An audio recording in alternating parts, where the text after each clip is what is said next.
All right, what's up, everybody? Welcome back. We're here with some more NFL DFS picks and lineup advice for DraftKings and FanDuel.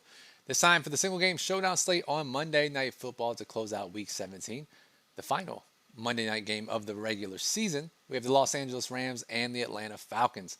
During this live stream, we will discuss the injuries that impact tonight's slate, some usage notes for both of these teams. We'll look at low risk lineup construction tips and core plays, and then some strategies, tips, and angles to help you win the biggest prizes that FanDuel and DraftKings have to offer. Welcome, I'm Brian Jester, co-founder here at Occupy Fantasy, single game $1 million winner. Know a lot of you out there are sweating tonight's game for best ball finals, your regular season-long championships, and those of you just playing some DFS. So we'll get into it all here tonight, and this is a live Q&A, live at 5 p.m. Eastern. If you're watching this on replay, don't worry, you can always drop a comment below the video. But if you're watching this live, say what's up in the chat, and your questions will drive the show. So we got JPT, Robert, AZ, Justin in the house already. What's up, guys? Appreciate you joining early like you normally do. So Rams and Falcons, if we talk about the motivations for both of these teams, obviously the Falcons are eliminated from playoff contention, and they've known that for a while. And that would give me some pause in how they use some of their players, particularly Bijan Robinson. Now, if it was me running the team, Bijan probably wouldn't play these last couple of games. Last thing you want to do is get him hurt for next year. However, I'm running a YouTube show. I'm not running the NFL franchise. So we'd have to assume, unless we see otherwise, that Bijan and other Falcon studs will get their normal workload tonight. Now, as far as the Rams go, they were coming into the week, after losing last week, coming into the week still with the possibility of getting the division. That is out of the question now, and they are locked into either the 5th or the 6th seed. But the 5th or 6th seed is still a pretty big difference, because if you get the 6th seed, you're going on the road to either Chicago or Philadelphia in round one. Where if you get the 5th seed, you're on the road to the NFC South division winner, Tampa Bay or Carolina, which objectively is just an easier matchup. So you have to imagine the Rams will play to win. And given the fact that they didn't know they were eliminated from division contention going into the week, they probably game planned all week with the possibility of still having that on the table. So would not expect the Rams to rest anybody tonight or play anything differently. Maybe if they get up a little earlier in the second half, but still pretty unlikely here tonight for the Rams. So I expect, at least going into the game, with expectations that both teams will play their starters as they normally would. All right, let's see what questions we have in the chat before we move on to low-risk lineup construction tips as well as team notes. Let's see. We got Chief in here. Artie Spell. Artie says Builder is giving him a lot of Corum in the captain spot. Should he keep it?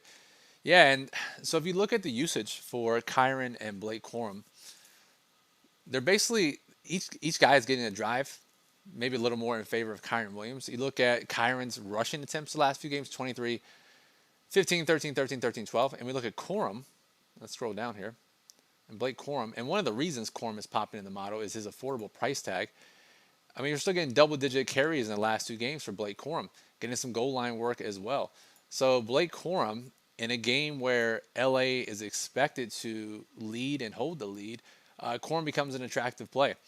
And if we're looking to get one more stud into our lineup of Puka, Bijan, Stafford, London, Kyron, Kirk Cousins, Kyle Pitts, using a mid-range captain is certainly a way to do that. So yeah, I picked up on that too as I was running some lineups earlier in our lineup builder at Occupy Fantasy, and yeah, notice it was getting a lot of Corum. Now we have Corum projected for. Let me go to the builder here, and let me go to DraftKings just so I can double check the ownership here. Let's see. Let's go back. This is FanDuel. I know FanDuel we have Corum at 0.1% projected captain ownership, but let me see what it is on DraftKings. Let's see. On DraftKings, Blake Corum, his projected captain ownership is still just 0%, and it'll probably 1 or 2%. So depending on how many lineups you're making, you don't need to get many to be overweight.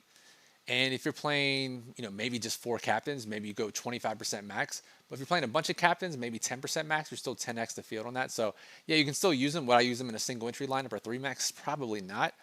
But if you're building 20 plus lineups, you can get 10 to 30% and have plenty of Blake Corum.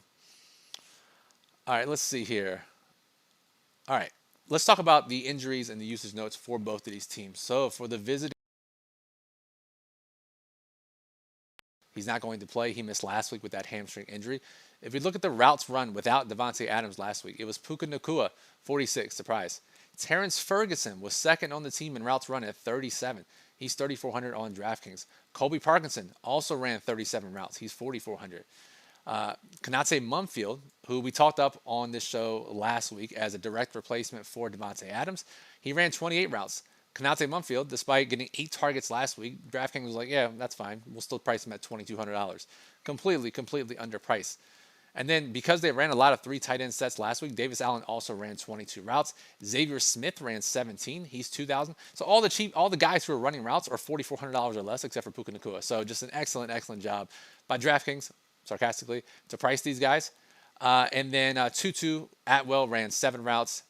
Jordan Whittington ran just 4 routes. So just the pricing really doesn't make any sense on any of these pass catchers. And there's a reason why they're all pretty popular on DraftKings. Let's see. Their right guard, Kevin Dotson, is out. So a small bump down to the Rams offense, but a small bump down to all their projections is still going to leave all these guys as the best plays on the slate. But if you're looking for some reason to play a balanced lineup or Atlanta heavy, maybe the absence of right guard Kevin Dotson can help out.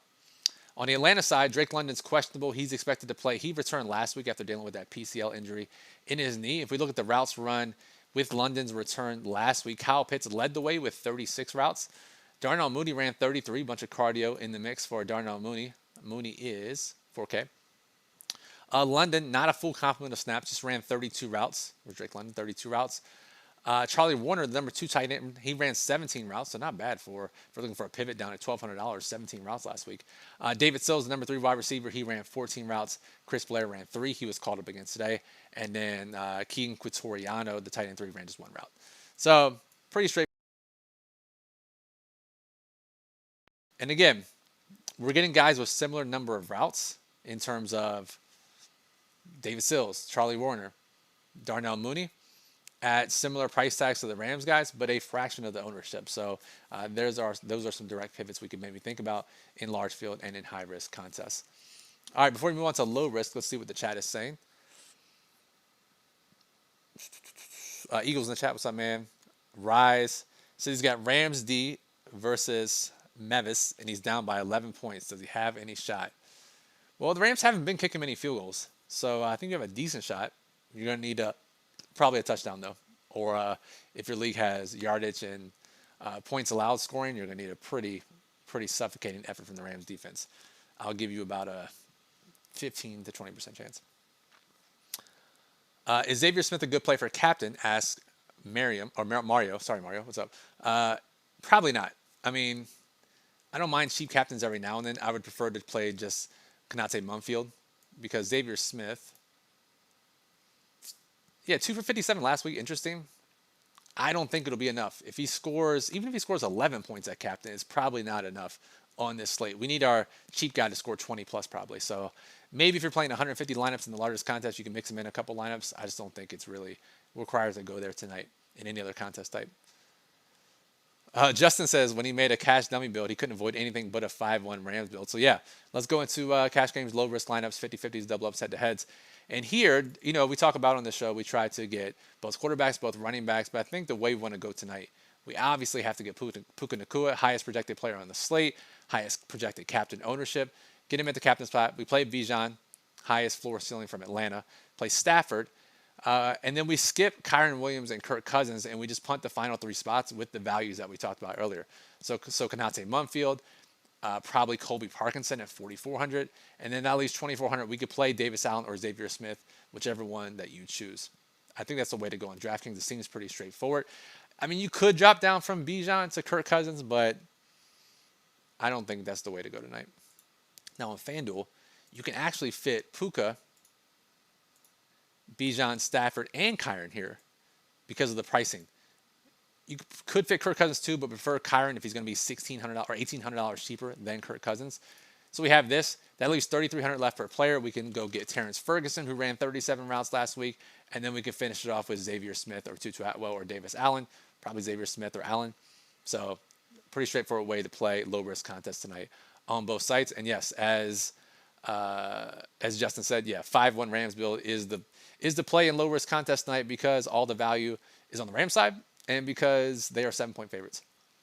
So, and for that reason, as we transition to high risk contests here, that's the reason why Rams heavy lineups will be popular. All the values are on their side. They're big favorites.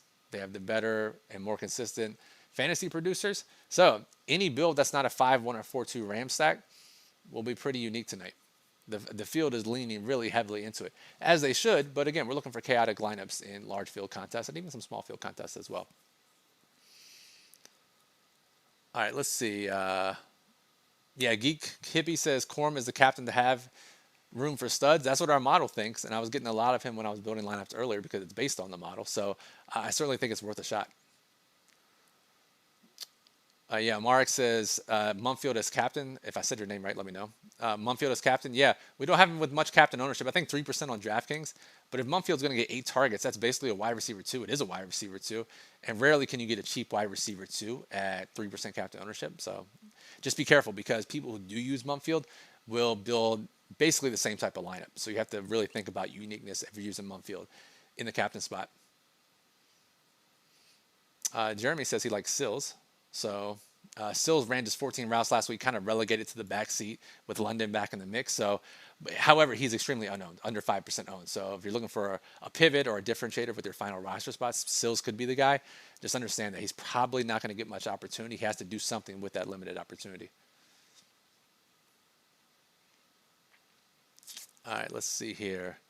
And OR trades, not sure if you missed, not sure if you were talking about the low risk lineup I was building. Is that good for small field? No, because we want to get at least one low owned, but probably two low owned plays in small field, maybe differentiate at captain. So we want to build a little bit differently there.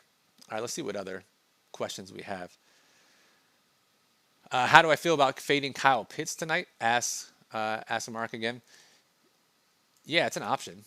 And again, we have him pretty low owned. That's the thing. We go to the builder and we look at Kyle Pitts on DraftKings, because everyone's building Rams heavy and stars and scrubs. He gets kind of squeezed. 2% captain, 16% flex. Even if we're a little off there, that's super low owned for a guy who's had some big games the last couple of weeks. I would be overweight on Pitts tonight in large field contests and high risk contests alike. If he's going to be 20% total ownership, maybe he gets to 30. I want to be overweight on that, because we got to look for ways to get different. And just changing up the line of construction a bit can do that. And Ali says, thoughts of McVay pulling starters early. Yeah, I talked about it at the top of the show. I don't think it's likely, because they're still playing for the fifth seed, which is a pretty big difference in round one opponent and difficulty of round one opponents. So I think they'll play, especially with a full week to prepare for tonight's game, not knowing if they're out of the running for the division lead. I think they'll probably play starters pretty normally tonight. Austin says, how many points do you think Drake London is going to put up tonight? Great question. He put up 5.7 last week. They will have to throw a little bit more tonight. I'll say somewhere between 5 and 22. I'll go 17 PPR points for Drake London tonight.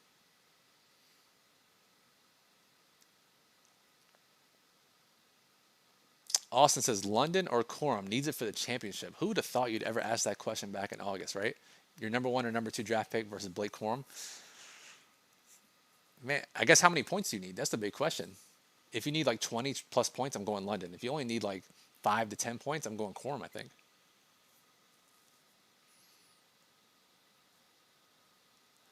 Tucker says, do you think it's a bad idea to fade Bijan and double punt instead play Kirk, Mevis, and Davis Allen on FanDuel? No, it's not the worst. It's probably a little bit. It's definitely lower owned, and it's a little bit worse projected, but not that much worse. I think it's fine.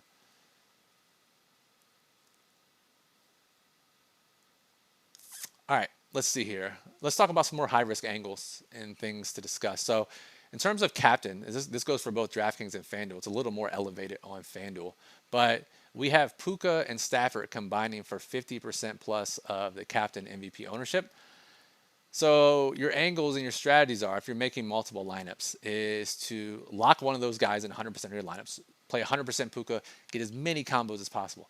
Same with Stafford. And just rotate through all of the variations of pass catchers he has, try to land on the right combo. You could double the field on one and fade the other, and then maybe play 1 or 2 other guys with them. So if Puka's 35%, we play 70% Puka, and we play 30% Kyron Williams, Kyle Pitts, Drake London, whoever your other preferred option is, Blake Corum. Or you fade both altogether, which is incredibly scary, but offers the most leverage in large field contests, and you play 20 to 30% each of Bijan, London, Kyron, Kirk Cousins, Kyle Pitts, Blake Corum, Mumfield, whoever you decide.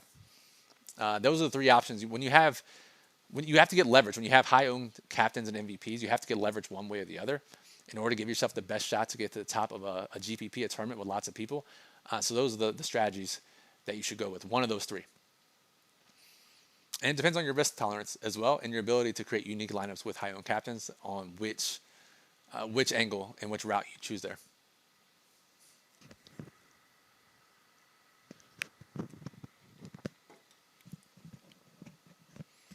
Love says, are you worried about Rams' run defense versus Bijan? Not necessarily, since a lot of his value comes in the passing game. So I'm not too worried about it. I mean, we're expecting him to catch at least 4 to 5 balls. And he's #good, so. OR Trade says, can you build a single entry small field lineup? Let's go to the builder. Let's try it out and see what it looks like. So let's go to the builder here. I'll go full screen so you guys can fully see it. Let's see if this works. It does perfectly. This is DraftKings, and we'll go to small field. So let's just look at the rules really quickly. And this is based on what we have in the plug and our showdown guide. And we want a starting quarterback, running back, wide receiver, tight end, captain. Now the rules say a captain under 20% ownership. So that immediately rules out, if we sort by, or if we filter out just captains here, that filters out the top 2 guys. That's a little scary, but we can make it work. So let's figure not play Puka or Stafford in our small field single entry lineup. At least one flex under 20%, all flex at least 5% owned, at least one quarterback or one defense. Okay, easy. So if we sort by projection, our model likes Kyle Pitts as the second best high risk play on the slate tonight. So we go Kyle Pitts at captain. If we play him, we're likely playing his quarterback with him. That happens 95% of tight end captain winning lineups. So we'll play Kirk Cousins, and we'll optimize based on our model for a small field GPP lineup. This gives us Puka, Mumfield, Terrence Ferguson, Kyron Williams. This looks pretty damn good, honestly. At least 400 on the table. We have a couple low-owned guys. We get the popular value and a studded Puka in there. Pretty decent. Now, a lot of people in the chat and the model are high on Blake Corum tonight. So let's reset it, and let's try Blake Corum at captain. See what that looks like. We'll play Blake Corum at captain. Now, who are we going to play? We'll play Puka because we're going to play Puka in basically every lineup, especially if we're not playing him at flex or at captain. And we'll optimize here. Ferguson, Pitts, it's kind of similar to what we just saw.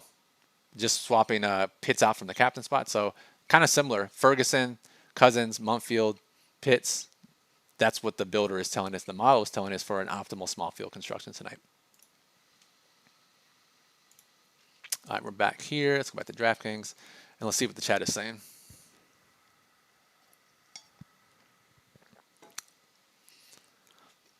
Lots of questions about the Rams not having anything to play for. They do. They want to get the 5 seed to have an easier first-round matchup, so they do have something to play for tonight.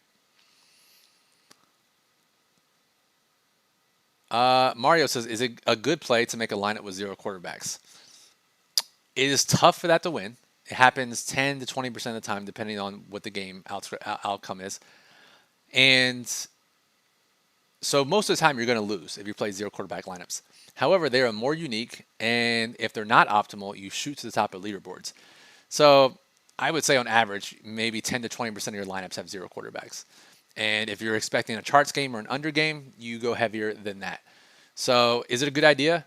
Yes, in a vacuum, but understand that you lose more often than you win. But when you win a lot more, if that makes sense.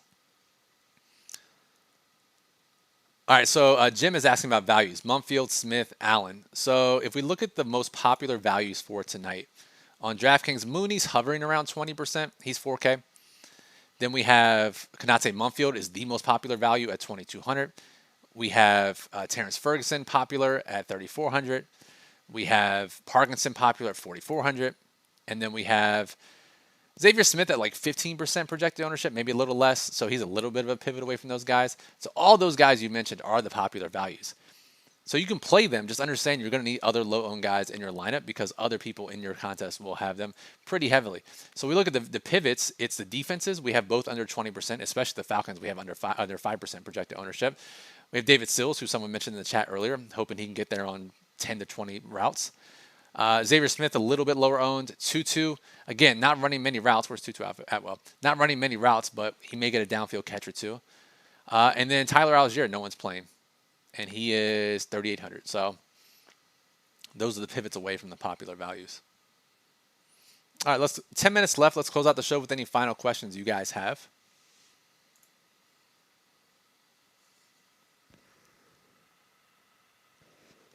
And yeah, Spelkowski is right. Shout out Notem. I did win $1 million playing 0 quarterbacks in the lineup, so they do hit, and when they do hit, they hit big. Love Star says if Bijan goes over 13.7 PPR points, he wins 100K. In what contest is that? We'll be pulling for you. Maybe the worst possible matchup for that, but please go over that for you. Which contest is that in?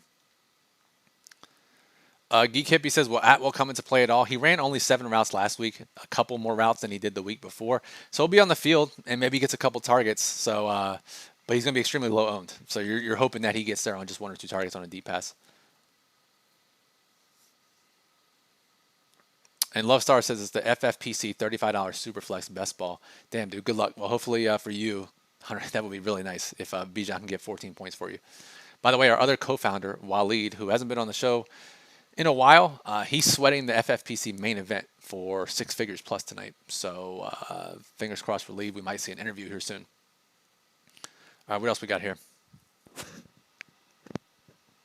Rye says, hopefully we get primetime Kirk. Very possible. Very possible to get that. Question from Keith, is the Falcons D all healthy? Yes, as far as guys who played in recent weeks, yeah, they got all their guys fully healthy. They've been playing together. So if there's a reason to play Falcons defense tonight, it's the continuity and the Rams missing their right guard, Kevin Dotson. So yeah, they're all good to go. Guys who played last week are all playing again this week, which is as much as you can ask for at this point in the season. They've had some guys go down earlier in the season, but it's hard to really factor that into late season continuity.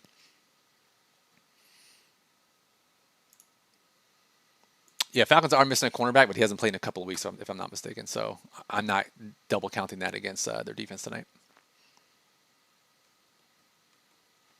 All right, guys, final questions. 522. The Daily Plug is up. Bismo put his rankings and his thoughts and his contest lineup construction tips in our plug. That's occupyfantasy.com. That's included in membership. If you have lineup builder access, you have access to the model and the plug. So make sure you go read that before you build your lineups tonight.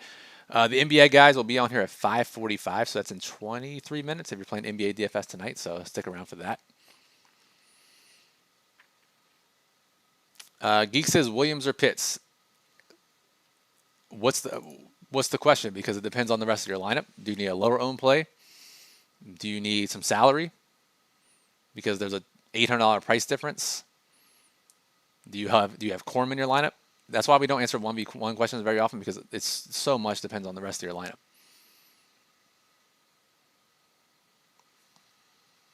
Anything else to discuss? I think we hit most of it. So upcoming schedule while we wait for some more questions here to close out the show. For some reason, there's 2 games on Saturday once again. Huge Sunday slate. And then Sunday night games to close out the regular season. So Chris will do the main slate video. That'll post after the Saturday games lock. Chuck will be live Sunday afternoon for the Sunday night game. And then as we move into the playoffs, we'll have some – we're not entirely sure. We'll probably do a video just for each playoff round and not individual days.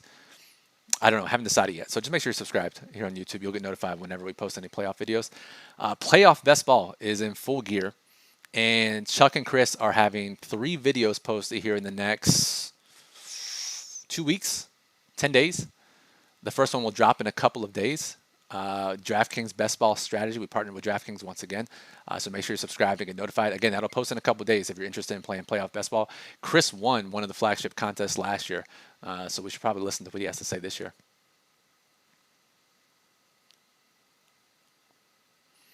Yeah, so GKB says he has Corum as a captain. So just think about that from a storytelling perspective.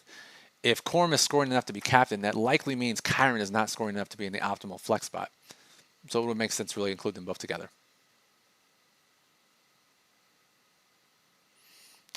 Jim says, would you play both defenses in one lineup for GPPs? On FanDuel, you can allow it because of the scoring, and we see it happen more often over there. But on DraftKings, it's optimal like 1% of the time. I pretty much always exclude double defense lineups on DraftKings. So, no, I wouldn't play it. It hits very, very rarely, and when it does, it's still like some weird stuff that's really hard to get to. So, no, I would not do it on DraftKings.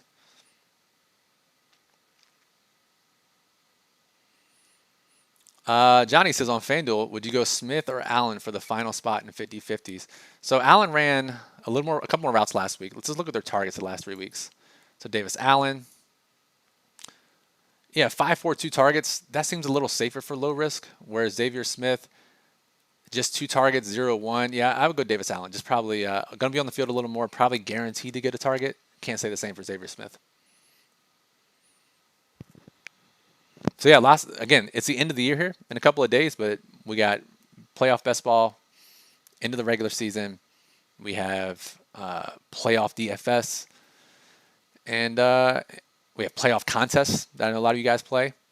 End of the regular season championship tonight for most of you out there in season long, and then PGA starts here in a couple weeks. UFC's back in 3 weeks, so despite it being the end of the year, we still got a busy schedule coming up. So if you guys have any final questions, you know how to reach us. Hop in our Discord. If you're watching this on replay, drop a comment below on the video, and we'll answer it before 8:15 p.m. Eastern tonight. Appreciate you guys watching all year. The next video you see on the channel, obviously outside of the NBA live streams, the next NFL video you'll see will be a playoff best ball strategy video with a couple live drafts. That's in a couple days. And then this weekend, you'll see videos for Saturday, Sunday, and Sunday night slate. So final question is from Amarik. Who are you leaning more towards in lineups, Pitts or London? Model's leaning Pitts, so I'm going to go Pitts. Guys, appreciate you watching. Good luck and enjoy tonight's Falcons and Rams showdown slate.